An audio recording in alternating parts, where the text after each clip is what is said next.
It all started when we moved into our new home.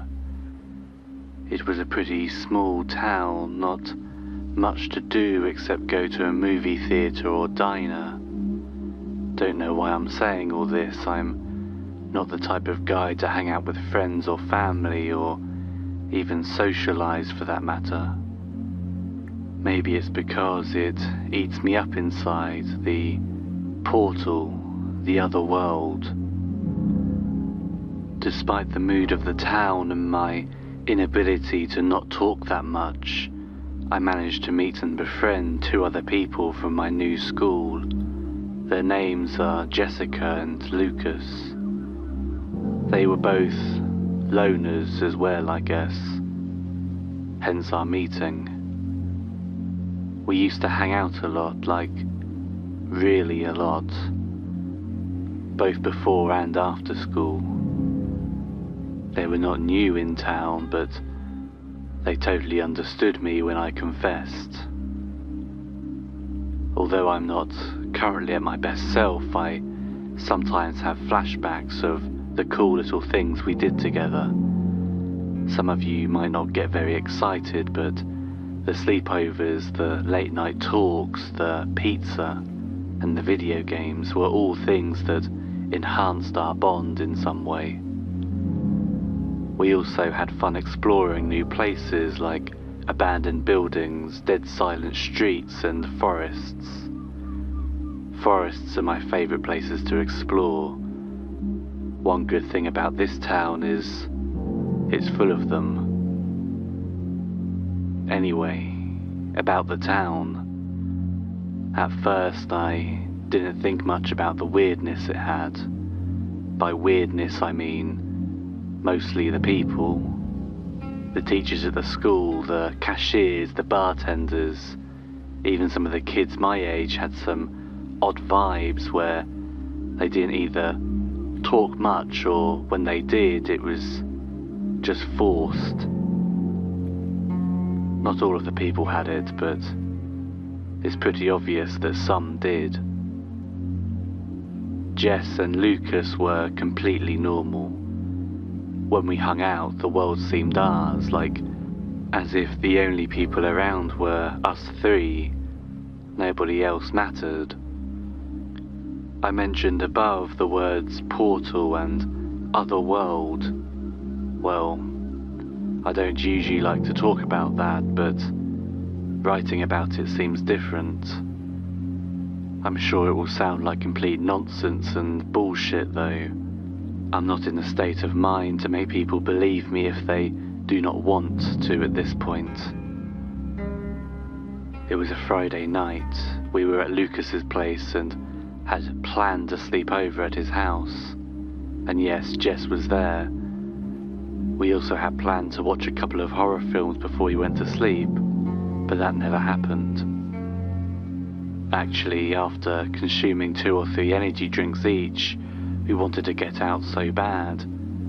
Thoughts of places to go were running in my head, but to no avail.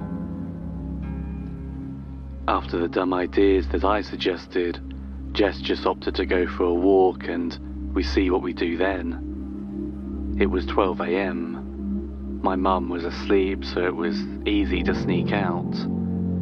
I agreed, and so did Lucas. With so much adrenaline running through our bodies, we just wanted to do something stupid. I thought of Ding Dong Ditch. We had played it before. It was more fun than you would imagine because of all the elders in our neighbourhood. We snuck out the window of my room and proceeded to approach the nearest house. Lucas, all of a sudden, just stormed ahead of us, shoving us and running for the doorbell. He gave it a good 4 hits and then ran it at light speed. All 3 of us hid behind the house's bushes and waited for the door. A small, elderly man came out. I didn't quite see him because of the darkness of the front porch. We stood there for about 10 seconds, then went back inside. Lucas again went full speed on the porch and rang the bell, now twice, as soon as the man went back in. Not even 2 seconds later, the man opened the door and grabbed Lucas by his shirt, dragging him inside. I couldn't believe it. It happened so quickly and I was so worried. I still remember that. But the man, the elderly man, how? How did he perform these actions in a matter of me snapping my fingers? He seemed as if he had predicted it, but then again, he was probably like 70 years old. Just weird. Jess followed them inside the man's house, and so did I. I didn't think I would, but then all I was thinking about was that. Just as we were about to grab the man pushing Lucas, he closed the door, again with extreme speed. Something is very off, I thought. Immediately after, I tried pushing the wooden door, and oddly, it opened. We were inside, but the man was nowhere to be found, and neither was Lucas. Impossible, I screamed. Right after they left the porch, they were gone. Jess was just as weirded out and shocked as I was. I could see it in her eyes. We honestly did not have the time and the strength to question that, so we just proceeded inside. We did not exchange many words after that. Right then, all I had in mind was how, why, and find. We spent a good 2 hours staying there, waiting for something to happen. We knew no one else was inside the man's house. We searched all of it. It was 2 a.m. My mum had not made a single try to call me, which lessened my insanity a bit, knowing that she was asleep. Then I remembered. We had not searched the backyard of the house. I told that to the scared, desperate and confused Jessica, and she stood up, following me to the backyard. We immediately made eye contact as soon as we heard it. It was a creaking sound coming from the shed. No movement though, just the sound. I first thought that I was hallucinating when I saw the purple lights coming out of the door of the shed, but Jess confirmed my sight by whispering, "Lights." We started walking to the shed as if it was controlling our pace and channeling us there, just as mosquitoes would to light. Jess was right behind me when I opened the door. Right before I did that, for some reason, the darkest and the happiest moments of my life crossed into my mind in a split second. The fear of changing town, the absence of my father since I was a toddler, seeing Jess and Lucas for the first time. I thought I was about to die, but there was no going back then. When I landed my hand on the doorknob, Jess held my other hand, and I now think that that was the reason she teleported with me. When I opened the door and we stepped inside, it appeared that there was no inside.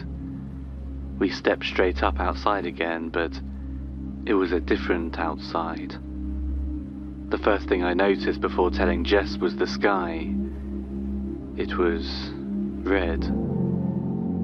Also, everything around us was kind of blurry, like we had myopia. After trying to adjust to this new outside, I tried walking. With every step Jess and I took, there was an echoing sound of it. The whole experience was terrifying. From the moment Lucas was lost, everything seemed so changed. My body was in a constant fight or flight mode, and I was always about to collapse on the floor. Although there seemed to be no life there, not long after we heard crows flying over us in the blood-red sky. As we were observing them, we understood that they were trying to tell us something. They continuously flew over the house's rooftop like they wanted us to go there.